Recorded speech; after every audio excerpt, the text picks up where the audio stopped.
Section 1. In this section, you'll hear a conversation between a student and the coordinator of the Student Service Centre. First, you have some time to read questions 1 to 3.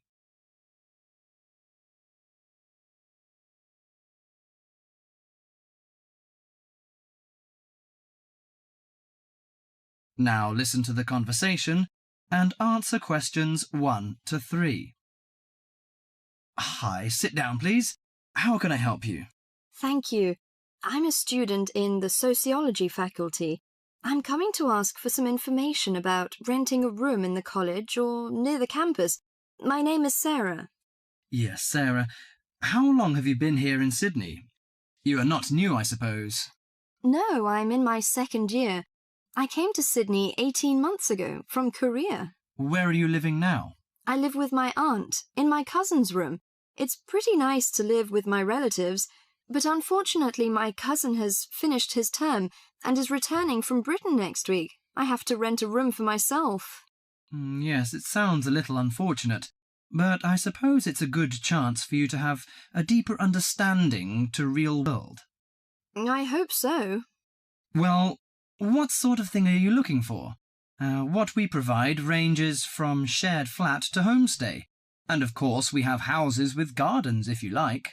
No, the house with a garden is obviously out of my price range.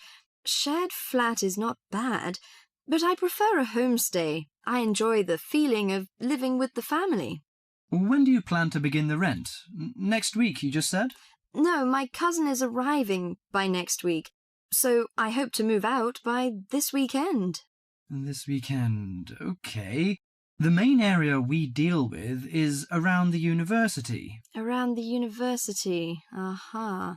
Do you have anything near the northern gate of the university?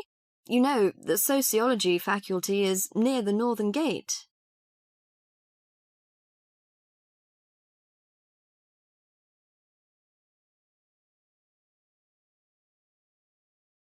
Before you hear the rest of the conversation, you have some time to look at questions 4 to 10.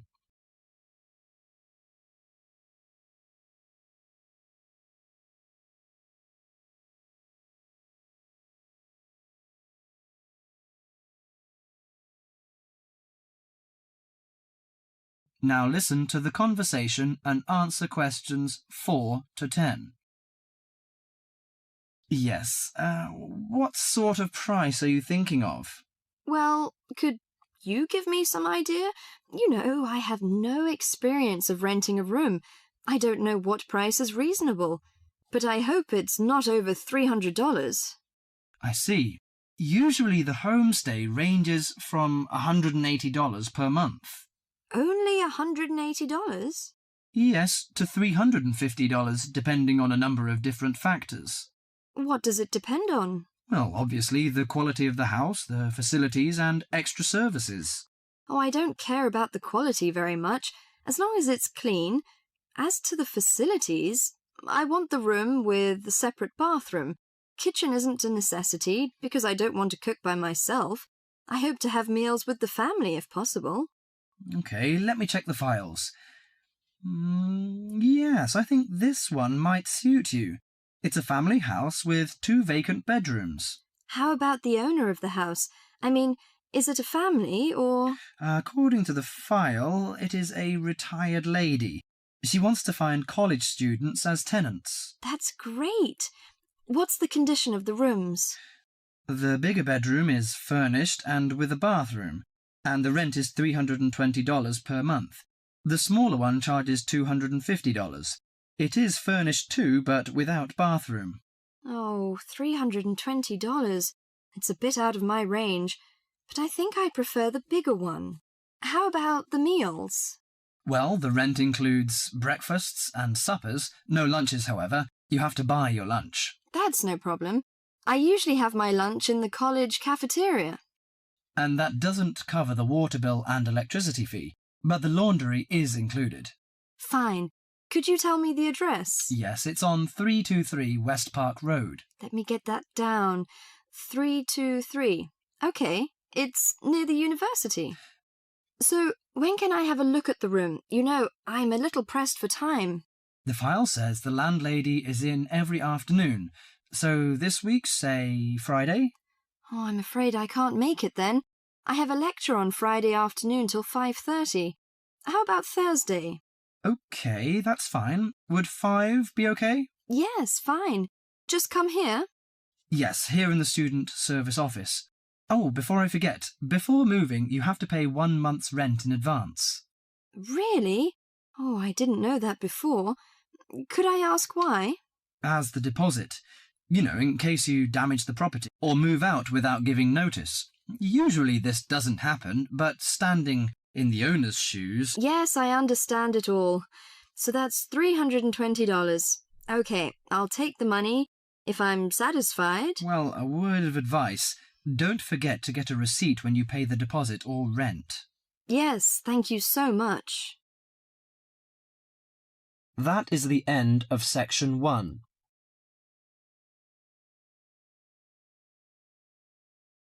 You now have half a minute to check your answers.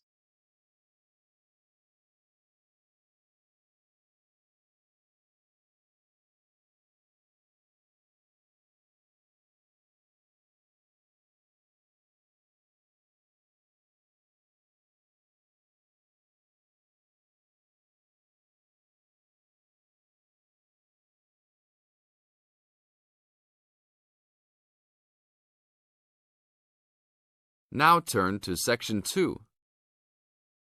Section 2.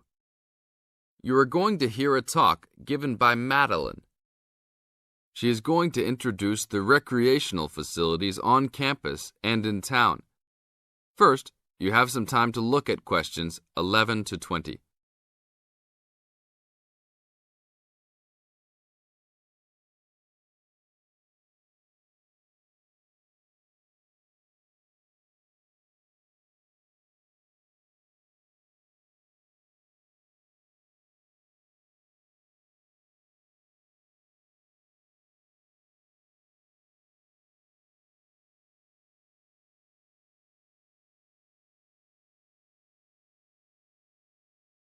As you listen to the talk, answer questions 11 to 20.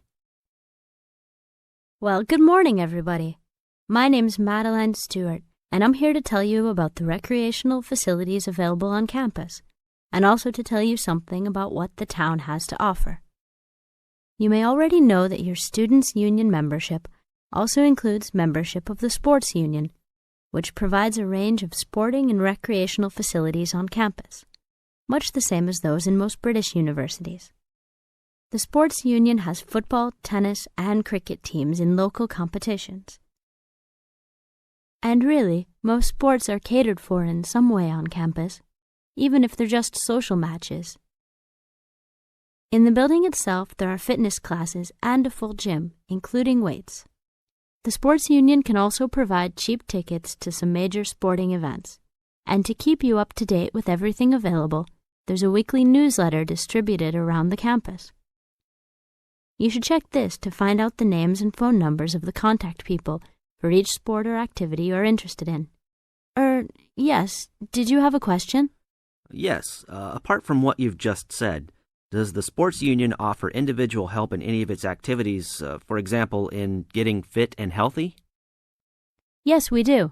The Sports Union has a fitness assessment clinic every Friday, staffed by the resident sports trainer, who can provide advice on the best program for you and refer you to various charts. I'm sure you all realize that for any medical assessment or health problem, you should go to the University Medical Service. The sports trainer can also advise you on a suitable training program using the weights. And now on to Ashbury. For a town of its size, Ashbury has some unusually good leisure and sporting facilities, most of which are near the center of town and easily reached by bus from this campus. There's a new, well, almost new, Olympic-sized swimming pool. That's not quite in the central town area, but it's only a 5-minute walk from the bus stop. Above the pool, there's a high-tech fitness center that any of you more serious fitness lovers would need to check out.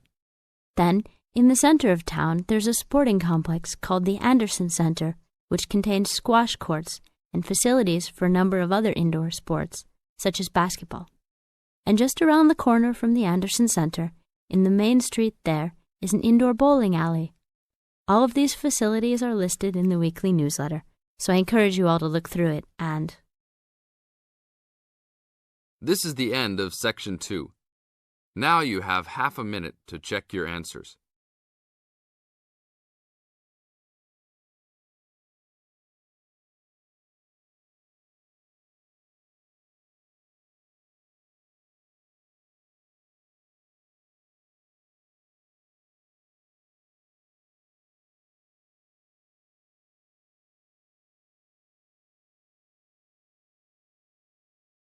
Now turn to Section 3. Test 7, Section 3. You will hear two business studies students discussing a presentation they'll do on an article on working effectively in groups.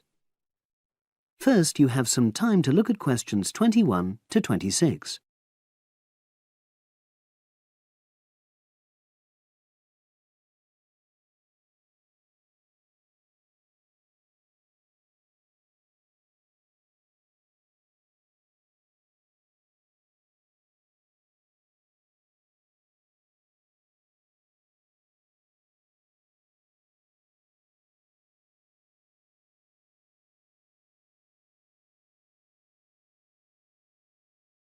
Now listen and answer questions 21 to 26.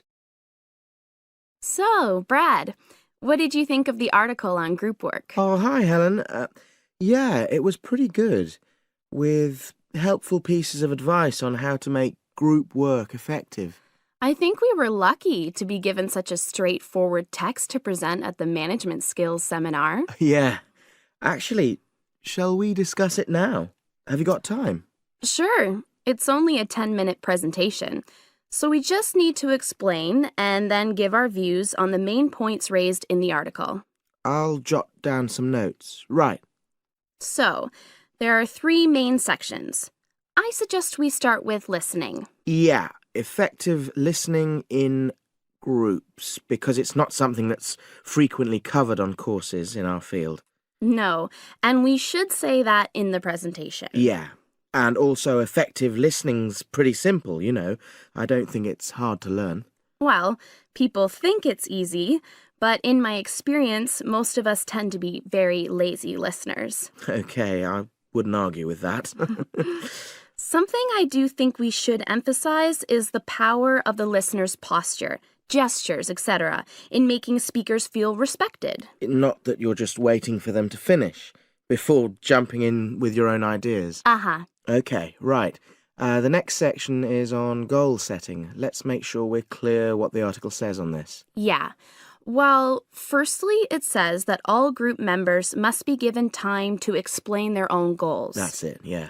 And then did it say that the whole group should agree on common goals? That's a bit too strong. It's more that everyone's agendas should be equally acceptable.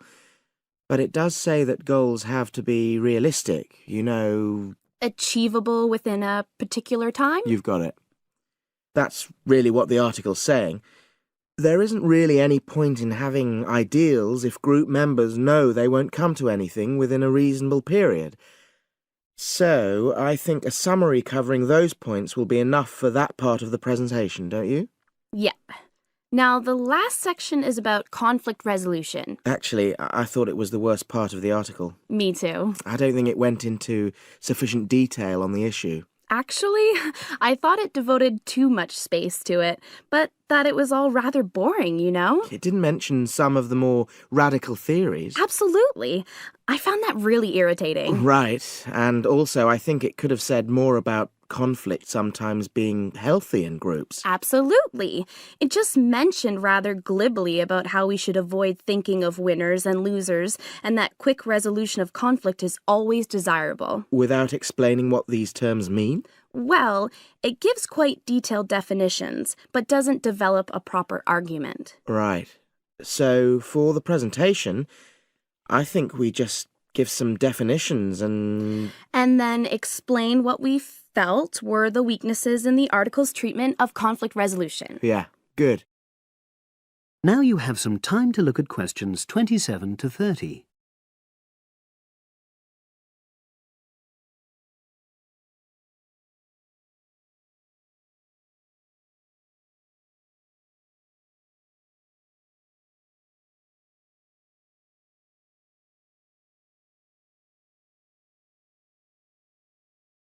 Now listen and answer questions 27 to 30. So, let's think about what we have to prepare for the actual presentation. Well, I suppose we'll use PowerPoint, but I'm hopeless at using it, especially if it has any visuals. I really have to look into doing a course on it because I know I'll need it in the future. Don't worry, I'm quite happy using PowerPoint and I'll put it together when everything else is ready. That's a relief. But yes, do that later. Okay. Now, I heard the tutor saying we have to include some well-chosen quotations from the article. I'm not sure if we do. I'll email him to find out. No need, I can just have a look at the specs he gave us when he set the task. That'll be quicker. But the tutor definitely said we have to prepare a handout to go with the talk. I'm not really sure how we do that. Sarah did one last year. Who's she? She's doing the same option as me on marketing. I'll ask her advice on what to include. Great. So that just leaves the bibliography at the end. I suppose it'll mainly be articles. Yeah. So we'll just look on the web, and we can leave that till later. But we've been advised against that. Well, we could have a look through some journals in the library. I think we should start by looking through module handbooks. I think that'll give us some good leads. Yeah, you're probably right. So that's all the topics. That is the end of section 3. You now have half a minute to check your answers.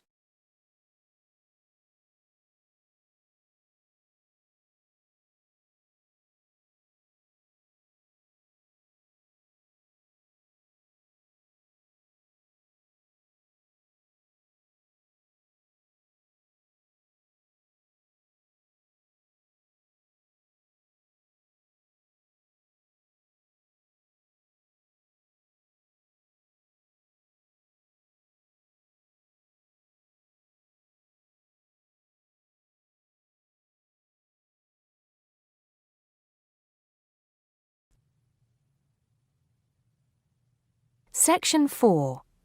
You'll hear a lecturer talking to students about sport in Ireland. First, you have some time to look at questions 31 to 33.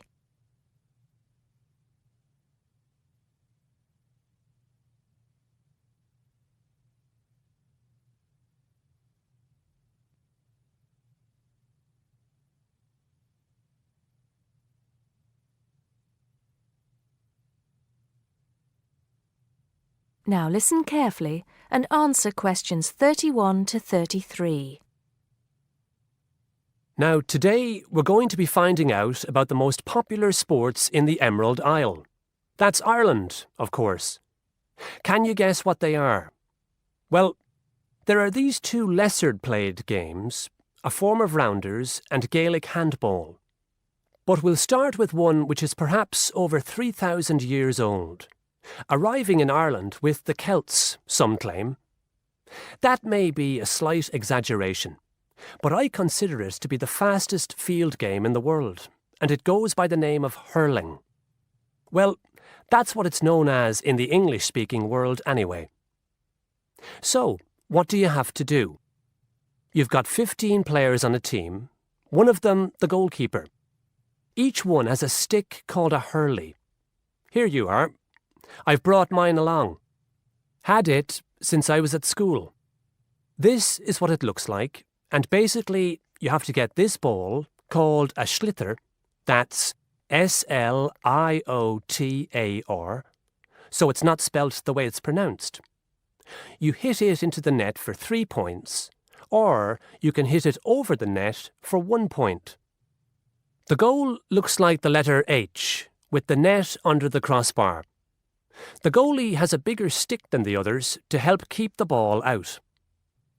You can also catch the sliotar and run with it for 4 steps maximum, or bounce it on your stick. Is that clear to you all?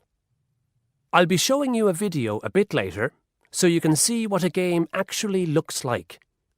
You might like to think of it as a mixture of lacrosse, hockey and baseball.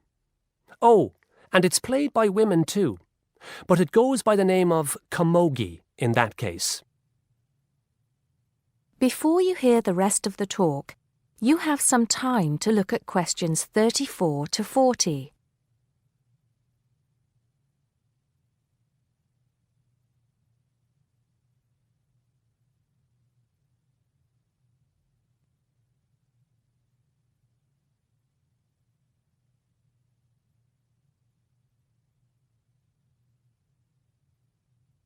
Now listen and answer questions 34 to 40. I'll give you a bit of the history, shall I now? Generally, the golden age of the game is considered to be the 18th century.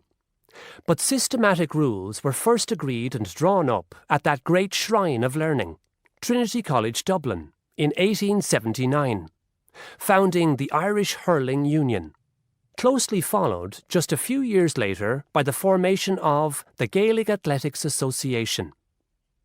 With greater organisation last century, the All-Ireland Hurling Championship got off to a flying start, and I'm proud to say that my own native city of Cork has won more than 20 titles over the years.